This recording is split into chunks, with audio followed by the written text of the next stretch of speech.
Hello বন্ধুরা, welcome back to my channel Piyar kitchen. আশা করি সকলেই ভালো আছো আর আমিও খুব ভালো আছি। তো আজকে আবার একটা নতুন রেসিপি নিয়ে চলে আসছি তোমাদের সঙ্গে শেয়ার করতে। দেখতেই পাচ্ছ, তো এটা ফুলকপির আলু দিয়ে রেসিপিটা করেছি। তো এই রেসিপিটার নাম হচ্ছে বাসন্তী ফুলকপি।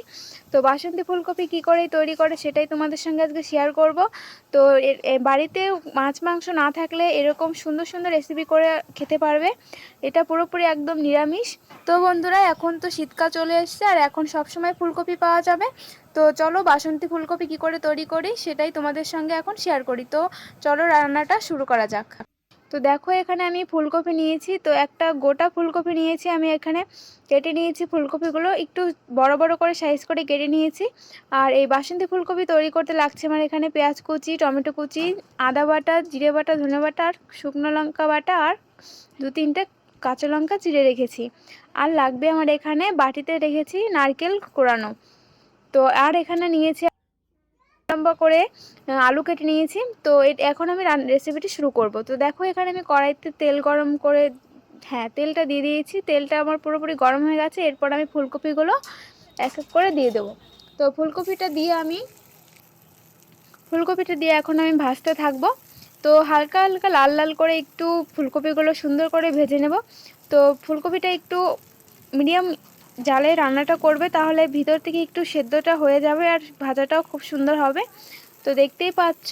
তো বন্ধুরা, বাড়িতে মাছ মাংস না থাকলে এরকম বাসন্তী ফুলকপি তৈরি করে খেতে পারো। আর এটা কিন্তু বড় থেকে ছোট সকলেই খেতে পারবে আর দারুণ টেস্টি। আর এই রেসিপিটা করে খাওয়ালে কিন্তু সকলেই তোমার প্রশংসা করবে। দারুণ একটা রেসিপি। দেখতেই পাচ্ছ আমার ফুলকপিটা একদম পুরোপুরি ভাজা হয়ে গেছে, লাল লাল করে ভেজে নিয়েছি একটু। তো এখন আমি ভেজে নেব আলু। তো ওই কড়াইতেই আমি এখানে পরিমাণ মতো তেল দিয়ে দিয়েছি। এখন আমি আলুগুলো ছেড়ে দিচ্ছি।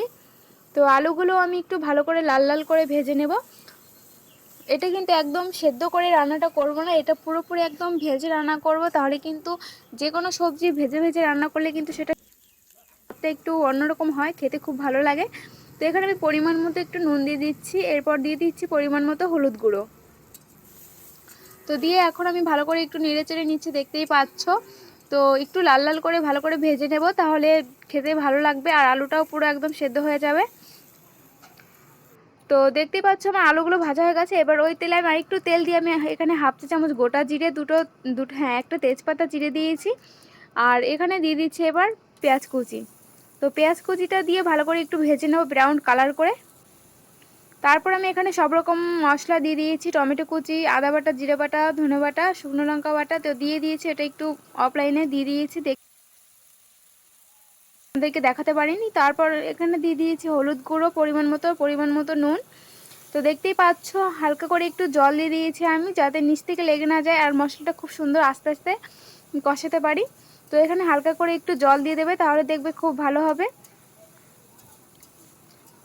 তো এখন আমি মশলাটা একটু ভালো করে একটু কষিয়ে নিচ্ছি, দেখতেই পাচ্ছ। তো মশলাটা আমার কষানো হয়ে গেছে, দেখতেই পাচ্ছ স্কিনে। তো এখন আমি এখানে নারকেল কোড়ানোটা দিয়ে দিচ্ছি, নারকেলের দুধ বলতেই পারো, বা নারকেল, এখানে কিছুটা নারকেলও আছে আর নারকেলের দুধটাও আছে।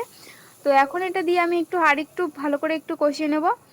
তো নারকেলটা কিন্তু অবশ্যই দেবে, নারকেলটা না দিলে কিন্তু ফুলকপির বাসন্তী ফুলকপিটা খেতে কিন্তু একদমই ভালো লাগে না। তো নারকেলটা অবশ্যই দেবে। তো ভেজে রাখা এরপর সবজিটা দিয়ে দিচ্ছি আমি, ফুলকপি আর আলুটা ভেজে রেখেছিলাম সেই সবজিটাই আমি এখানে দিয়ে দিয়েছি। তো এখন একটু ভালো করে একটু সব সবজি আর মশলাটা একটু ভালো করে একটু ভেজে নেব। তো বন্ধুরা, এই রেসিপিটা যদি ভালো লেগে থাকে অবশ্যই আমার চ্যানেলটিকে সাবস্ক্রাইব করে দিও এবং পাশে থাকা বেল আইকনটিতে ক্লিক করে নোটিফিকেশনটা অন করে দিও, যাতে পরবর্তী কোনো ভিডিও আপলোড করলে শীঘ্রই নোটিফিকেশনটা তোমাদের কাছে পৌঁছে যায়। তো দেখতেই পাচ্ছ, আর যারা আমার চ্যানেলে নতুন দেখছো ভিডিওটি, তাদেরকে বলছি অবশ্যই চ্যানেলটিকে সাবস্ক্রাইব করে দিও। আর দেখো, এখানে আমি 2-3টে কাঁচা লঙ্কা চিড়ে দিয়েছি। আর কাঁচা লঙ্কাটা কিন্তু যে কোনো রেসিপিতে দিলেই টেস্টটা অনেকটা বেড়ে যায়, খুবই ভালো লাগে খেতে। আর এখন আমি সব সবজি একদম পুরোপুরি ভাজা হয়ে গেছে। এরপর আমি পরিমাণ মতো জল দিয়ে দিয়েছি। তো জলটা এখানে একটু বেশি করে দিয়েছি, তাহলে পুরো সবজিটা একদম পুরোপুরি ভালো করে সেদ্ধ হয়ে যাবে। তো এখন আমি ঢেকে দিচ্ছি। তো বন্ধুরা, এরকম নতুন নতুন রেসিপি পেতে কিন্তু আমার চ্যানেলটিকে অবশ্যই সাবস্ক্রাইব করে দিও এবং অনেক অনেক লাইক কমেন্ট শেয়ার করে দিও। এইরকম নতুন নতুন রেসিপি পেতে আমার চ্যানেলটিকে কিন্তু সাবস্ক্রাইব করতে একদম ভুলবেন না। তো যারা যারা এখনও সাবস্ক্রাইব করেনি তারা অবশ্যই পট করে সাবস্ক্রাইব করে দাও। আর রেসিপিটি করে অবশ্যই একবার ট্রাই করে খেও, আর কেমন হয়েছে সেটাও আমাকে কমেন্টে বলবে। তো এখানে আমি কাঠের উনুনে রান্না করছি, দেখতেই পাচ্ছ ধোঁয়া উঠছে। তো এখন আমি এখানে গরম মশলা গুঁড়োটা দিয়ে দিচ্ছি। এখানে আমি কাঁচা গরম মশলা দিচ্ছি না, এটা প্যাকেটের গুঁড়ো মশলাটা দিয়ে দিচ্ছি এখানে, গরম মশলাটা। তো দেখতেই পাচ্ছ আমার রেসিপিটি পুরোপুরি হয়ে গেছে। তো একদম সবজিগুলো পুরোটা সেদ্ধ হয়ে গেছে আর খুব সুন্দর হয়েছে এবং খুব সুন্দর একটা গন্ধ বেরিয়েছে কিন্তু। তো দেখতেই পাচ্ছ পুরোপুরি রেসিপিটা একদম পুরোপুরি কমপ্লিট। এখন আমি নামিয়ে নেব। তো বন্ধুরা দেখতেই পাচ্ছ বাসন্তী ফুলকপি একদম পুরোপুরি রেডি। তো ভিডিওটি যদি ভালো লাগে থাকে অবশ্যই লাইক কমেন্ট শেয়ার করে দিও।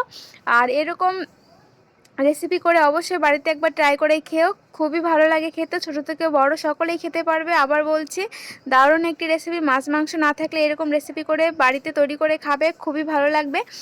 তো শীতকাল চলে এসছে আর এখন তো সব সময় ফুলকপিটা পাওয়া যাবে। তো এরকম সুন্দর সুন্দর রেসিপি করে বাড়িতে তৈরি করে খাবে এবং কেমন হয়েছে সেটাও আমাকে কমেন্টে বলবে। তো আবার দেখা হবে এরকম নতুন নতুন ভিডিওতে।